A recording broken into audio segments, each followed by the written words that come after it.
Сәлеметсіздер ме? Құрметті онлайн семинар тыңдаушылар. Бүгінгі менің тақырыбым Горнер схемасы тақырыбын өтуде өзін-өзі және өзара бағалауды қолдану. Мен Астана қаласы физика-математика бағытындағы Назарбаев зияткерлік мектебінің математика пәні мұғалімі Тайбұтанова Ардақ Нұрғызардың қызымын.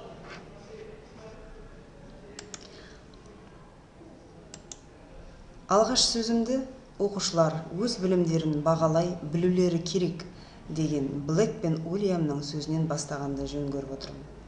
Себебі сындарлы оқыту жүйесінде оқушылардың ең бірінші өз білімдерін бағалай білуі, оқушыларды бұрынғыдай дәстүрлі түрдегідей дайын білімді алып қана қоймай, сол білімді өзінің табуы арқылы бекітуіне, оқушылардың өз білімдерінің, өзінің жетістіктерін бағалай білуі керек екендігін көрсетіп отыр. Сондықтан мен осы Блэк пен Уильямның сөзін ең басында сөзімнің алғы сөзі ретінде алып отырмын. Ең алдымен өзін-өзі бағалау мен өзара немесе бірін-бірі бағалаудың не екеніне тоқталмас бұрын, критериалды бағалау дегеніміздің өзіне соған тоқталып өткенді жөн көріп отырмын. Критериалды бағалау оқу мақсаттарына жету үшін және оқушының жеке жетістіктерін дамыту және түзету үшін алдын ала белгілі критерийлерге сәйкес оқу жетістіктерін бағалау, оқушылардың дағдыларының дамуын бағалауға мүмкіндік береді. Осы тұста критериалды бағалаумен қоса қалыптастырушы бағалау дегенімізіне соған да анықтама беріп кетуді жөн көріп отырмын. Қалыптастырушы бағалау мұғалім мен оқушының оқу үрдісіне түзетулер жасауына мүмкіндік беретін, білім берудің бір бөлігі болып табылатын және түрлі формада орындалатын, яғни ауызша сұрақ, жазбаша жұмыс, практикалық жұмыстар, немесе комментарийлер беру, оқыту бағдарламаларының мақсатына сәйкес келетін ағымдағы бағалауды айтады екенбіз. Қалыптастырушы бағалаудың негізінде оқушылардың бүгінгі немесе алдыңғы сабақтағы алған білімдерін бағалау арқылы оқушыға арғадай түзету енгізе отырып білімін қалыптастыруына, яғни білімін бекітуге мүмкіндік береді. Қалыптастырушы бағалау әрбір сабақтың кезінде, яғни сабақтың өн бойы болып жүріп отыратын процесс. Қалыптастырушы бағалау деп отырып, жаңа ғана анықтамасында сүйеніп кеткеніміздей, ол тек қана тыңғылықты жазып отырған жазба жұмыстары ғана емес, соның арасында ауызша, жазбаша немесе комментарий беру арқылы, бұл комментарийді міндетті түрде мұғалімнің оқушыға берген емес, оқушылардың да бір-біріне өзара бағалау арқылы да жүргізуге болады. Яғни қалыптастырушы бағалау дегеніміз сол тұстағы жасалынған әрбір әрекетке жасалатын кері байланыс. Сол кері байланыстың дұрыс жағдай, дұрыс критерийлер арқылы жүргізілген кезде оқушының білімін ары қарай бекітуіне мүмкіндік туады. Енді осы тұста келесі түрдегі кестеге көңіл аударсақ, мұндағы қалыптастырушы бағалау дегеніміз, яғни бұл не? Және оны кім өткізеді, қашан өткізеді, қалай өткізеді және не үшін өткізеді деген сұрақтар төңірегінде немесе осы сұрақтарға жауап беру барысында қалыптастырушы бағалауға нақты мәлімет алуға болады. Қалыптастырушы бағалау бұл не деп отырғанымыз, не деген сұраққа тағы да толығырақ жауап беретін болсақ, оқу бағдарламасындағы оқу мақсаттарына сәйкес жүргізілетін, оқыту мен оқудың бір бөлігі ретінде қарастырылатын ағымдық бағалау. Енді осы тұста оны кім өткізеді деген сұраққа жауап беретін болсақ, қалыптастырушы бағалауды жоғарыда мен анықтама түсініктеме бергендей мұғалім мен оқушылар жүргізеді. Енді қашан өткізеді? Бұл сабақ бойы, әрбір сабақ барысында өн бойы жүргізілетін үрдіс. Қалай өткізеді? Активитимен байланысты кез келген қызмет немесе іс-қимыл. Келесі, не үшін өткізеді? Оқушылардың білімі мен маңызды дағдылардың және жетістіктерін бақылау үшін өткізіледі.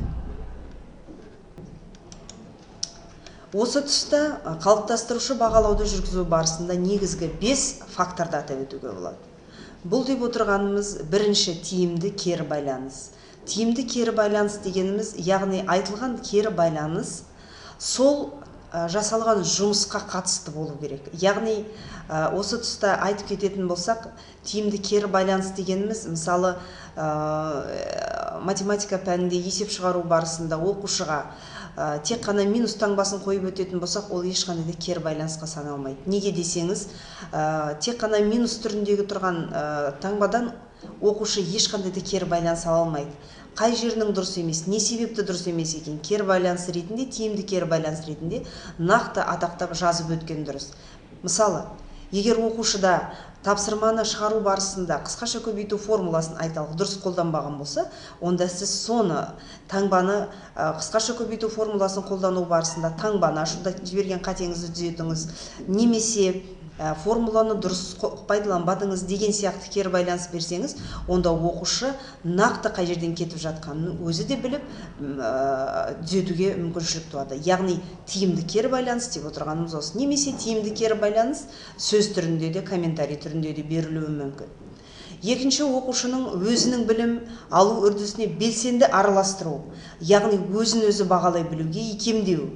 Яғни оқушы неғұрлым өзінің білім алуына белсене араласқан кезде ғана өзін бағалауға деген, өзін өзі бағалауға да соғұрлым, яғни өзінің білімін бағалауға да өзін соғұрлым икемді бола бастайды. Келесі, бағалаудың нәтижесіне байланысты оқыту үрдісін жетілдіру.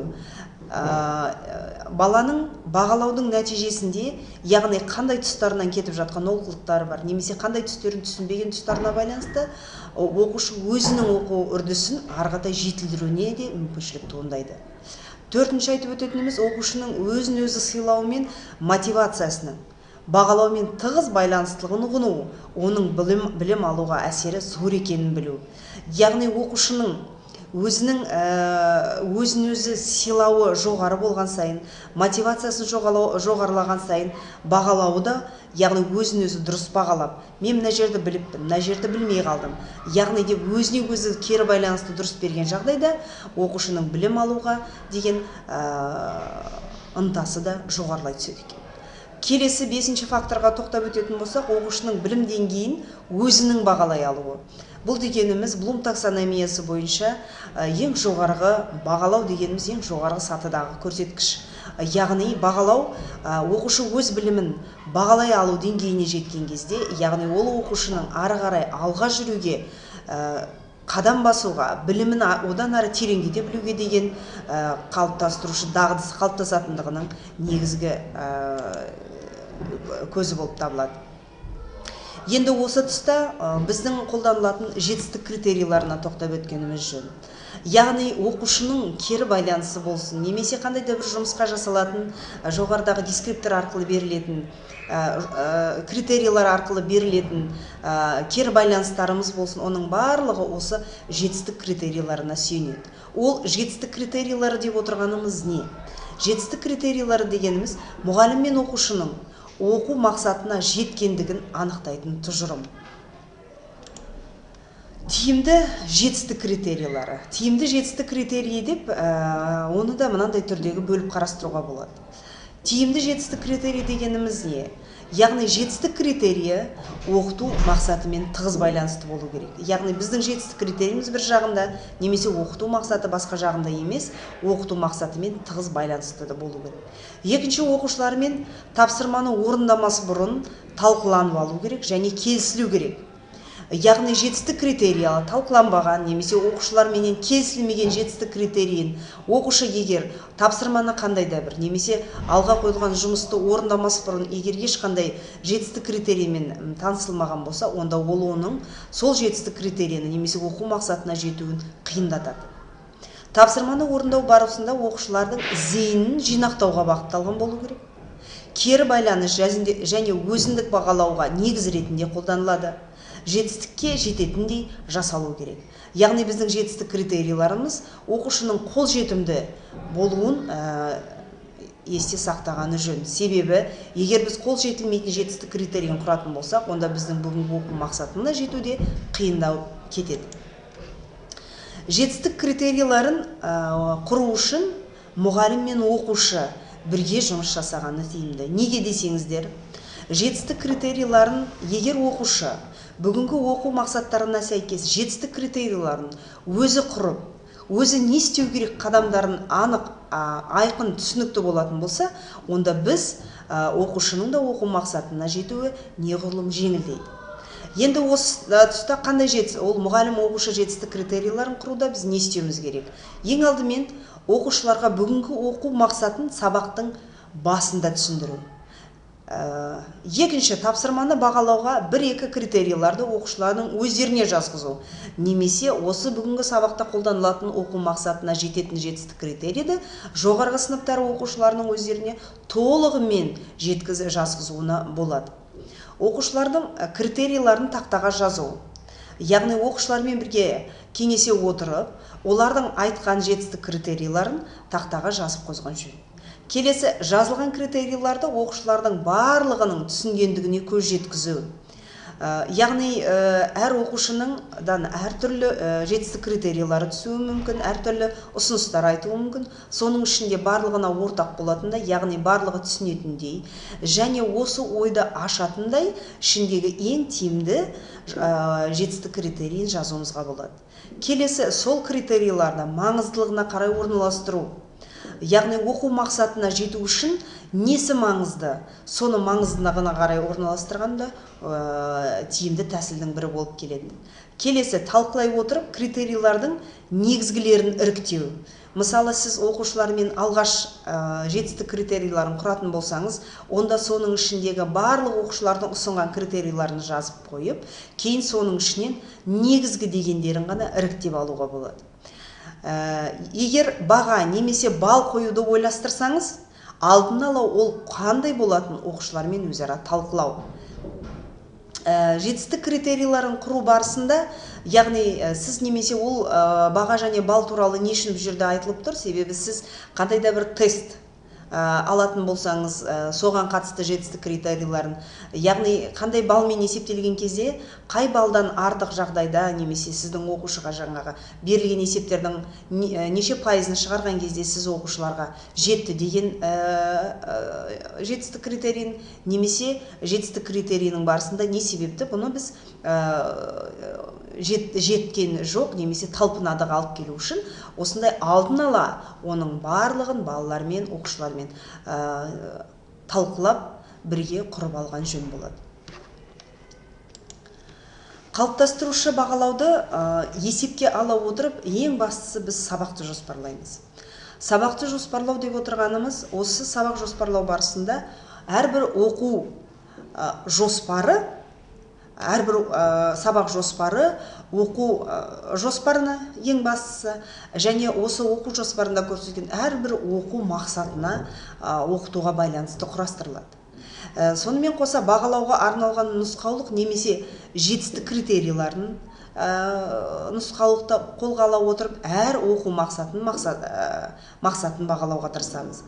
Әр оқу мақсатын оқытуға келесіде ресурстарды анықтаймыз, яғни қандай оқу құралдарын немесе қандай материалдарды қолданатынымызды. Осының барлығын ескере отырып, біз сабақ жоспарын жасаймыз. Яғни сабақ жоспарын жасау барысындағы ең басты мақсат алынған бүгінгі сабақтағы біздің қолданылатын оқу мақсатына жету, және сол оқу мақсатына жету үшін маңызды жетістік критерийларын ең алдымен құрып алу. Осы жетістік критерийларымен сәйкестене отырып, баланың жасаған сабақ барысындағы жұмыстарын, тапсырмаларын, есептерін, немесе ауызша жұмыстарының барлығын берілген оқу мақсатымен ауытқымай, және берілген біздің алдын ала құрылған жетістік критерийінен ауытқымайтындай сабақ жоспарын құру маңызды. Сабақ жоспарына ұсынылатын оқыту әдіс іс-әрекеттері, яғни бізге берілген ұзақ мерзімді оқу жоспарының ішіндегі ең алдымен оқу бағдарламасына сілтеме, және күтілетін нәтижелерді, және осыған қоса сабақ жоспарына ұсынылатын оқыту іс-әрекеттерін сүйене отырып, біз жаңағы сабақ жоспарын құруға бұл да өзінің көмегін тигізеді. Және осы оқу жоспарынан кейін біз бағалауға нұсқаулық және жетістік критерийінде ұсынылған Горнер схемасын бірінші мысалы АА біздің бүгінгі семинарымыздың мәнісі Горнер схемасының мағынасын түсіну және түсіндіру барысында өзін-өзі бағалау мен өзара бағалауды қолдану. Яғни АА 11-9 Горнер схемасының мағынасын түсіну және түсіндіре алуда бағалауға арналған нұсқаулықта мынандай нұсқаулық беріледі. Оқушыларға көп мүшенің нүктедегі мәнін табу үшін Горнер схемасын қолданатын мысалдар таратыңыз. Төмендегі көрсетілген мысал үшін келеді және П2-ні табады. Яғни осындай түрде берілген бағалауға нұсқаулық және жетістік критериялар төмендегі зерттеушілік дағдылары, яғни Горнер әдісін осы тұста тоқталып өтейін дегенім, бағалауға арналған нұсқаулықта және жетістік критерийінде бағалауға арналған ұсыныс бұл мұғалімнің жасайтын іс-әрекеті, яғни мұғалімге берілген ұсыныс. Бұны әрбір мұғалім қолдануына болады, немесе өзі жетілдіріп басқасында қолдануына болады, немесе осындағы ұсынысты қолдана отырып мен сіздерге ары қарай ұсынылған жетістік критерийларында ұсынуға болады. Қандай дағдыларды, зерттеушілік дағдыларын дамытатын жетістік критерий Горнер әдісін қалай қолдануға болатыны туралы қадамдап түсіндіреді. Яғни жұптық жұмыс жасау барысында оқушылар бір-біріне түсіндіретіндігін көруге болады. Рефлексияда ол не үшін пайдалы екендігін бір мысал келтіреді. Және білімін қолдануда есеп шығару барысында Горнер схемасын әдісін қолданады. Мен сіздерге төменіректе осы сабақты беру барысында осы әдісті өзімнің сабағымда қалай қолданғаным туралы айтып өтемін. Енді яғни біздің сабағымыз Горнер схемасы, осының ішіндегі алгебралық өрнектер бөлімі, Горнер схемасы тақырыбы, сабақтың мақсаты, оқушыларды Горнер схемасымен таныстыру, көп мүшенің түбірлерін табу үшін Горнер схемасын қолдана алуға машықтандыру. Яғни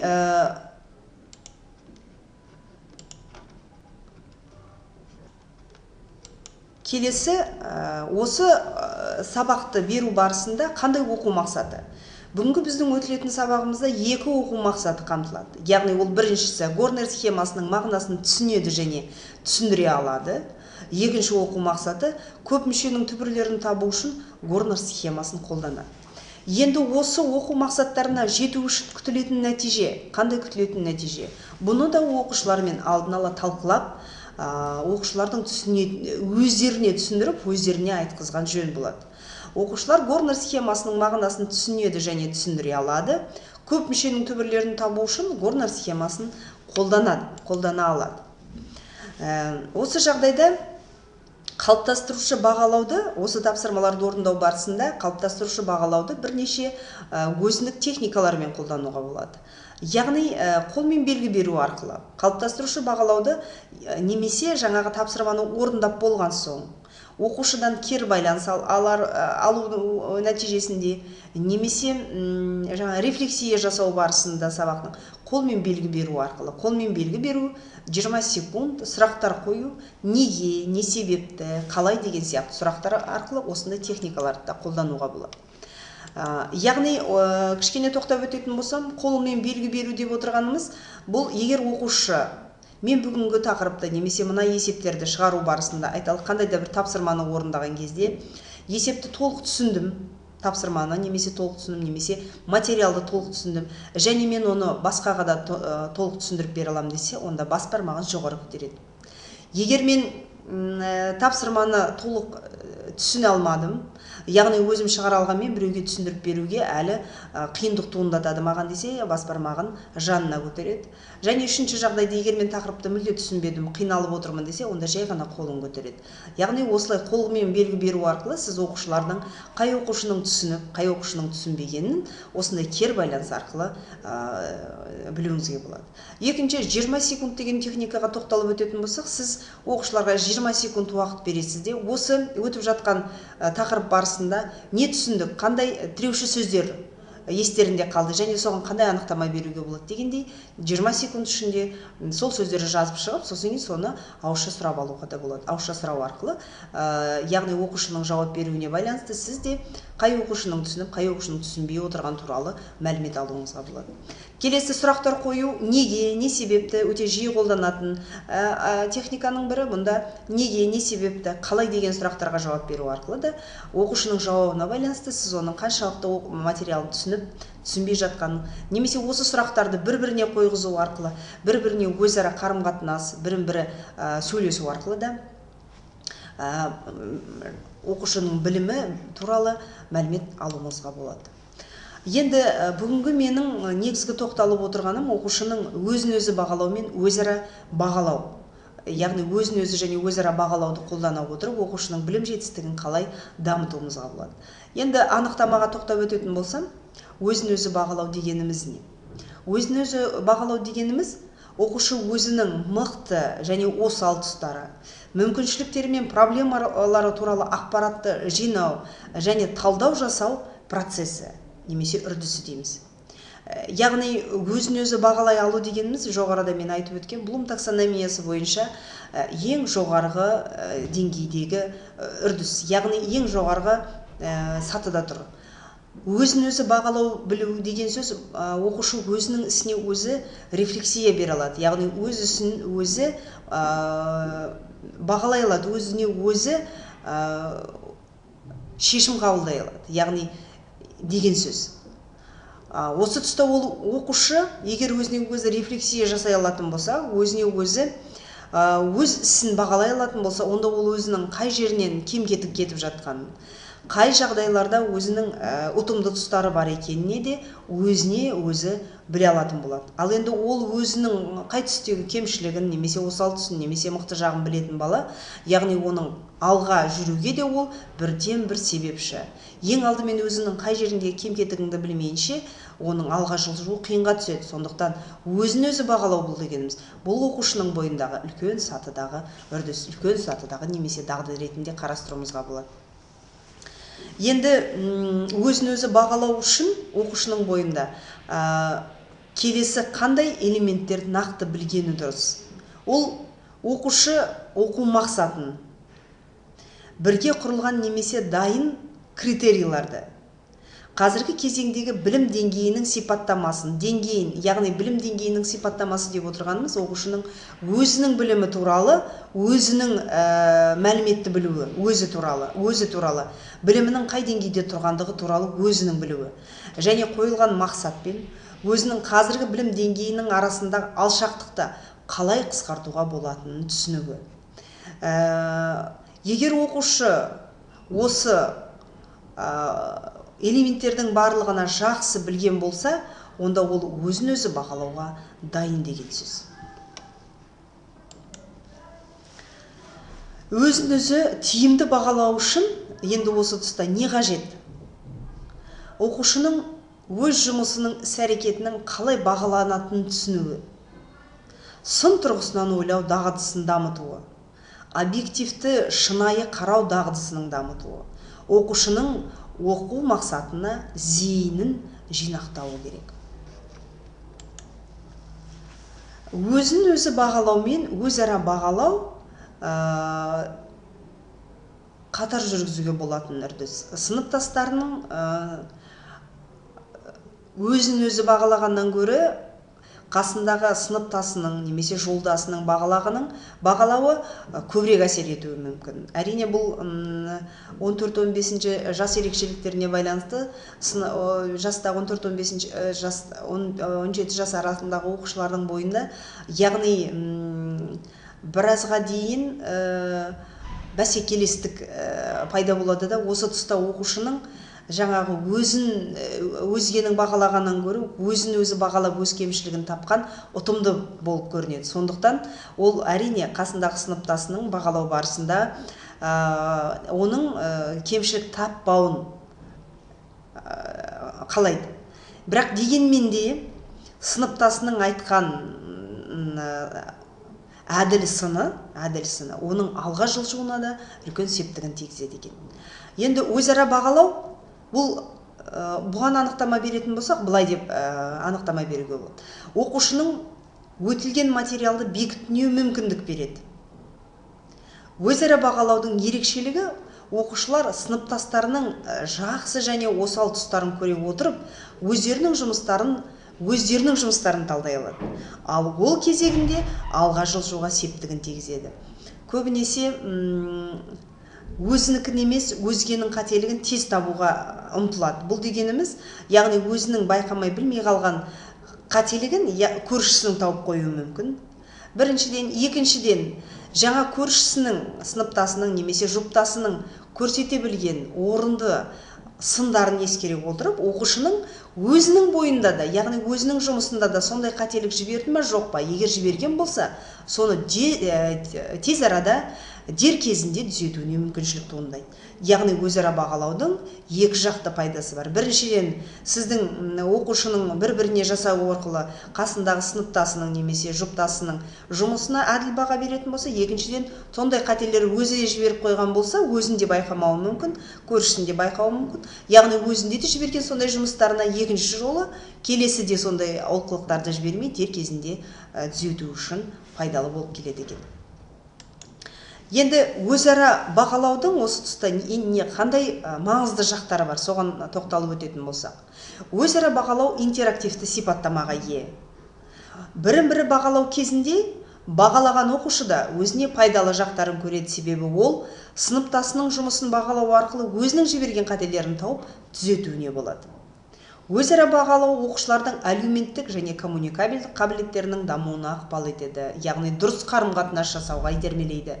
Және келесі, бірін-бірі бағалау арқылы оқушылар бағалау мен бағаның оқу процесіндегі рөлін жақсы түсінетін болады. Яғни бағалау тек қана бір жақты мұғалімнің тарапынан ғана жүретін емес, ол оқушылардың оқу процесін, оқу үрдісін ары қарай жандандыру үшін, яғни білімдегі кетіп жатқан кем-кетіктерді дер кезінде бағалап түзету үшін қажет екендігі оқушылардың да жақсы түсінетін болады.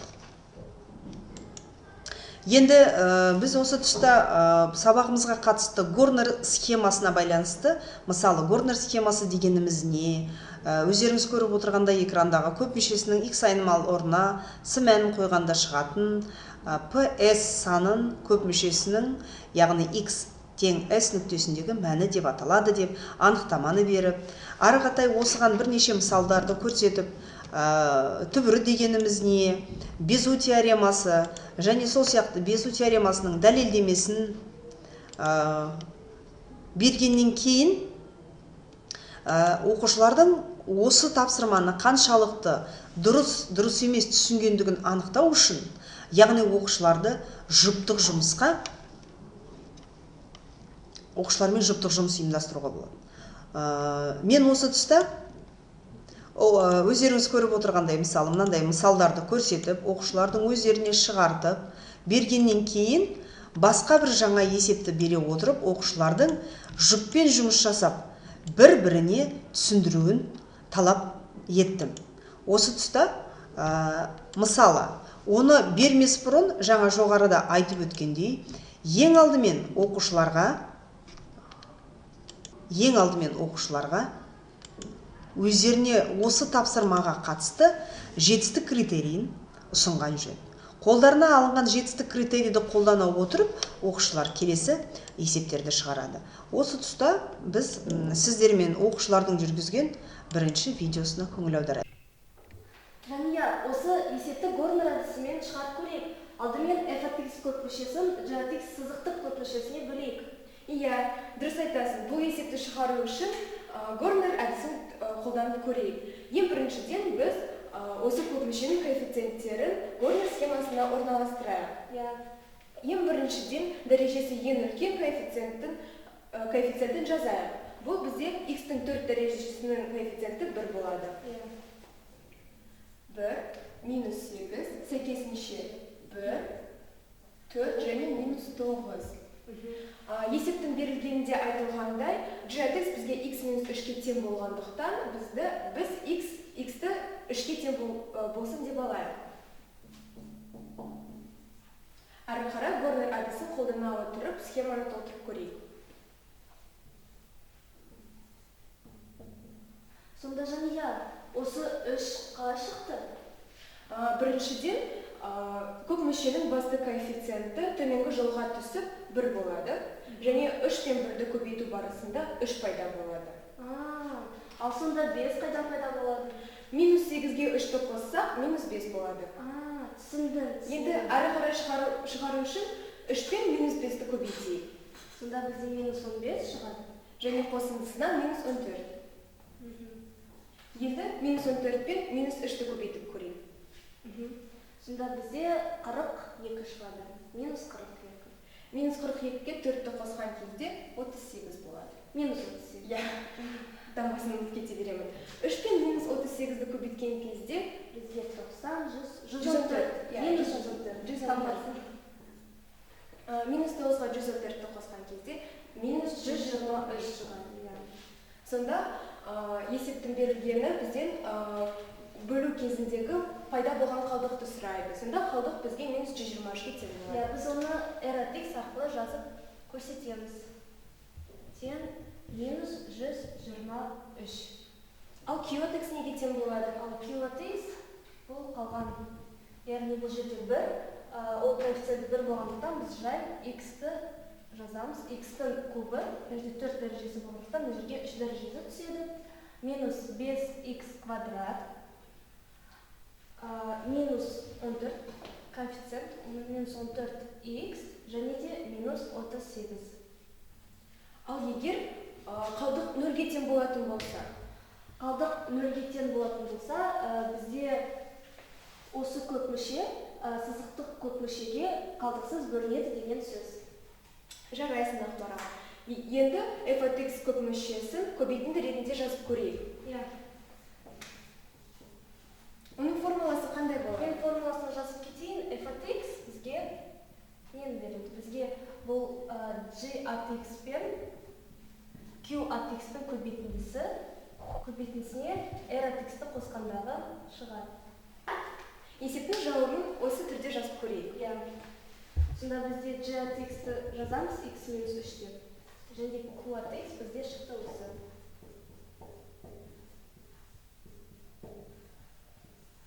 Және бөлінді де шыққан қалдық минус 120 болады. Сонда жауабында біз минус 123 деп жазамыз қалдығы. Мінекей, видео барысында біздің байқағанымыз, яғни оқушылар қолдарындағы тұрған жетістік критерийіне қатысты бір-бірінің жұмыстарын бағалай отырып, тексере отырып, бір-біріне, яғни талқылай отырып, Горнер схемасын екеу ара отырып толтырады. Берілген тапсырманы ағылшын тілін дағдысын дамыту үшін, ағылшын тілінде жақсы жетік меңгеру үшін оқушыларға ағылшын тілінде де беруге болады. Өздеріңіз көріп отырғандай, мағынасын түсіндіреді, мына оқу мақсатына қатысты осы тапсырманы ағылшын тілінде беріп, осыны оқушылар орындады. Орындап болған соң, тапсырманың соңында бір-бірімен өзінің нәтижелерін тексеріп жетті. Мінекей, осы тапсырманы орындау барысында оқушылардың қолында мынандай түрдегі жетістік критерийлары болды. Жоғарыда көрсетіп өткендей, мен сіздерге бағалауға арналған нұсқаулықтағы берілген жетістік критерийларын пайдаланып, осында қойғанымды көрсеткім келіп отыр. Яғни жетістік критерийлары Горнер әдісін қалай қолдануға болатыны туралы қадамдап түсіндіреді. Яғни екі жұптасып отырған сыныптастар бір-біріне жетістік Горнер схемасын қолдана отырып, есеп шығару барысында қалай әрбір мәннің қалай шығып жатқанын бір-біріне талқылай отырып, түсіндіріп жазып отырады. Екінші, ол не үшін пайдалы дегенге, яғни жауап береді, және есеп шығару кезінде Горнер әдісін қолданғандарын өздері көрсетеді. Және осы тұста тағы бір екі оқушының өзара видеодан осыны қалай бір-біріне талқылауды жүргізгені туралы кішкене үзінді көруді ұсынамын.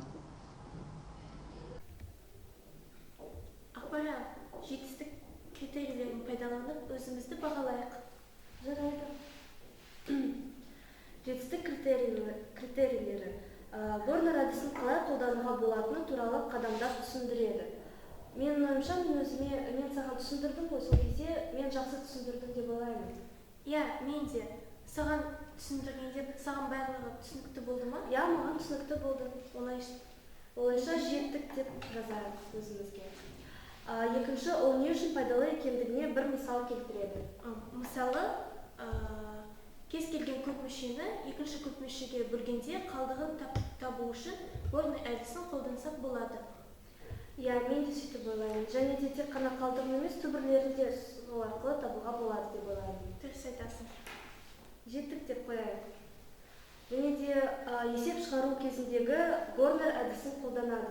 Біз Горнер әдісімен шығардық қой. Иә. Сондықтан жеттік деп жазайық. Біз екеуміз жетістік критерийлерінің бәрін жетістіктерге жеттік. Ендеше жетті деп жазайық.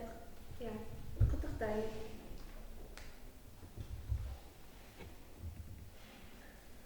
Келесі тапсырманы да, яғни біз қалыптастырушы бағалауға арналған тапсырманы берген кезде оқушыларға тағы да ағылшын тілінде беруімізге болады. Яғни оқушылардың бойында ағылшын тілін дамыту дағдысы дами бастайды біріншіден, екіншіден оқушылардың, яғни ағылшын тіліндегі берілген тапсырмаларды сол тілде үйрене бергенінде бізге кейін оқушылардың жоғарғы оқу орындарына түсу барысында, яғни тапсырмалардың ағылшын тілінде болатындықтан, ағылшын тілінде де тапсырмаларды дайындауымызға болады.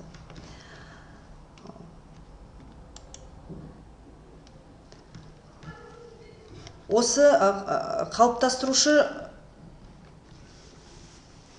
жұмыстың ең маңыздысы, қалыптастырушы бағалауға арналған тапсырмаларды орындаудан соң міндетті түрде кері байланыс немесе рефлексияны жасаған міндетті түрде жасау керек. Сабақтың соңында қаншалықты уақытыңыз тығыз болса да 5 минут, кемінде 5 минутты оқушылармен рефлексия жасау маңызды. Себебі бүгінгі өтілген тақырып бойынша оқушының бойында неге жете алдым, қандай оқу мақсатына жеттім, қандай оқу мақсатына жете алмадым, не себепті мен оған жете алмадым, жете алмауымның себептері не болды, қандай кедергі келтірді деген сияқты сұрақтарды қоя отырып, оқушыдан кері байланысты алған өте маңызды. Себебі рефлексия жасау барысында әрбір оқушы өз жұмысына рефлексия бере отырып, оның өзіне өзі бағалауы дами түседі. Бағалау дағдысы да дами түседі. Яғни өз ісіне өз іс-әрекетіне баға берген кезде қаншалықты тиімді қолданғандығы, қаншалықты тиімсіз қолданғандығы, немесе ненің кедергі істегендігі, не себепті оқушының бүгінгі оқу мақсатына жетпеудің басты кедергісі не болды? Яғни ары қаратай осы оқу мақсатына жету үшін оқушының келесі жасайтын қадамына өзі нәтиже шешім шығарылады. Рефлексия деп отырғанымыз. Сондықтан рефлексия жасау барысында бірнеше оқушының өзінің қойған бастапқыдағы күтілетін нәтижеге қатысты қойылатын сұрақтарға нені білдім, нені жақсы түсіндім, нені түсінбедім, нені білмедім, немесе маған қандай кедергілер жасады деген сияқты сұрақтарға жауап беру арқылы төмендегі мынандай сұрақтарға түсінеді. Горнер схемасын түсінді, яғни рефлексияның нәтижесінде егер оқушы біздің осы бүгінгі тақырыбымыз бойынша Горнер схемасын қолдана алып, біріншіден есептеріне бір-біріне нақты түсініп беретін болса, онда ол Горнер схемасын түсінген болып есептеледі. Егер ол осы Горнер схемасын қолдана білді, есеп шығару барысында, әртүрлі типтегі есептерді шығару барысында оқушы Горнер схемасын берілген схема бойынша дұрыс қолдана алатын болса, онда біз, яғни рефлексияның нәтижесінде барлығын дұрыс қолдандым, мен оны қолдана білдім. Яғни схемасын да түсіндім, оны нәтижелі қолдана алдым деген сияқты өзіне ой қорытынды түйеді. Осы тұста қолданылған әдебиеттерді де айтып өтсем болады. Қолданылған әдебиеттер бұл мұғалімдерге арналған әдістемелік ұсыныстар. Педагогикалық өлшеулер орталығы, Назарбаев зияткерлік мектептерінің ұсынылған. Оценивание учебных достижений учащихся, методическое руководство, Шакиров, Буркитова білім, Шыныбеков алгебра және анализ бастамалары Алматы Атамұра кітабы, Виленкиннің кітабы, және ағылшын тіліндегі Оксфорд текстбук кітабы, және де өздеріңіз көріп отырғандай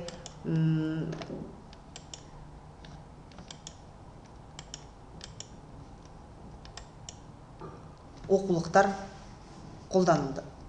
Енді оқулықтармен танысып болғаннан кейін үй жұмысында да жаңағы оқушылардың бойындағы ағылшын тілін дамыту дағдыларын даму үшін біріншіден, екіншіден оқушылардың бізде 3 тұғырлы тілдік дағдыларын дамыту үшін 3 тұғырлы тілді дамыту мектебі болғандықтан ағылшын тілінде де тапсырмаларды үйге ағылшын тілінде де беруге болады. Ағылшын тілінде төменде өздеріңіз көріп отырғандай ағылшын тіліндегі тапсырмалар үйге беріледі және сонымен қоса үй жұмысының жауаптары. Яғни жауаптарының берудің де бір маңыздылығы оқушы өзінің орындаған тапсырмаларының қаншалықты дұрыс орындағанын немесе қаншалықты дұрыс орындамағанын да бірден бағалай отырып өз көз жеткізуіне болады. Яғни Горнер схемасын қаншалықты дұрыс орындай алды немесе дұрыс қолдана алды немесе қай жерден жіберілген қателіктері бар. Сондықтан өз жұмысына өзі баға беру арқылы да тапсырманың жауаптарына қарай отырып өзін өзі бағалауына мүмкіншілік береді. Назар салып тыңдағандарыңызға рахмет.